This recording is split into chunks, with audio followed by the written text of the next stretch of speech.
Falando, claro, sobre a pesquisa Ibope, a política, a corrida eleitoral, já conosco em áudio e vídeo no Jornal da Manhã, nossa companheira jornalista Vera Magalhães. Salve, Vera, bom dia. Bom dia, Tiago, para você, para todo mundo aí no estúdio do Jornal da Manhã e para todos aqueles que estão nos ouvindo e assistindo nesta terça-feira. Ô Vera, é a primeira pesquisa Ibope depois do início oficial da campanha, Jair Bolsonaro consolidado na frente. Isso aponta que o deputado está praticamente no segundo turno, hein, Vera Magalhães? Tiago, mostra que há 1 mês e meio das eleições, os adversários terão que suar a camisa e correr contra o relógio para consolidar e para efetuar os seus planos de voo aí, que até agora se mostram bastante frustrados. O plano do PT e do PSDB é basicamente o mesmo. Repetir nesta eleição a polarização que está vigorando na política brasileira, pelo menos desde 1994, que é a polarização entre os dois partidos, PT e PSDB, mas havia um Bolsonaro no meio do caminho, e ele hoje é um impeditivo maior para os planos do PSDB de Geraldo Alckmin. Ele rivaliza com o Tucano no eleitorado que tem votado no PSDB, talvez por falta de uma opção possível mais à direita, um eleitorado azul, como a gente costuma chamar aí nas eleições, nas análises, nas estatísticas, ao longo das últimas eleições. Um eleitorado que se concentra nos grandes centros urbanos, que é predominantemente do sul, sudeste e centro-oeste, que agora parece ter encontrado no deputado do PSL uma opção ao predomínio tucano nesse segmento da sociedade.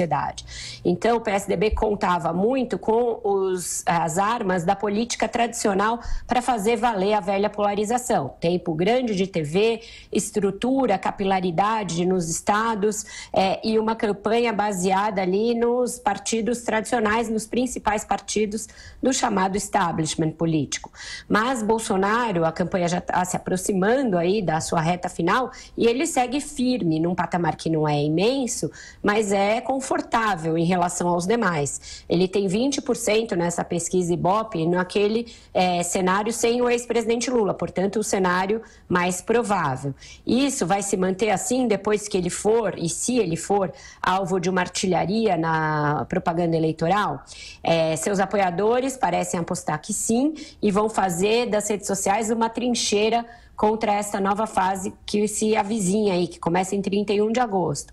E os tucanos vão apostar todas as fichas neste novo flanco aí, no embate na TV. Só que ele é curto nessa eleição, ele começa em 31 de agosto e a eleição é em 7 de outubro. Tem pouco tempo para você desconstruir uma candidatura, como foi feito no passado, por exemplo, com nomes como Celso Russomano, aqui em São Paulo, a própria Marina Silva, em 2014. E do lado do PT, você tem o Lula com uma impressionante resiliência. Na verdade, ele cresceu em relação aos últimos levantamentos, depois dos últimos meses aí preso, ele tem 37%, algo que já seria suficiente para colocá-lo no segundo turno, mas a transferência para o Fernando Haddad ainda é uma incógnita. O Haddad tem 4% no único cenário em que aparece, e aparece sem uma indicação de ser o candidato do Lula. Mas há na pesquisa Ibope, Estadão, Rede Globo, uma pergunta específica sobre se ele fosse o candidato do Lula, as pessoas votariam nele.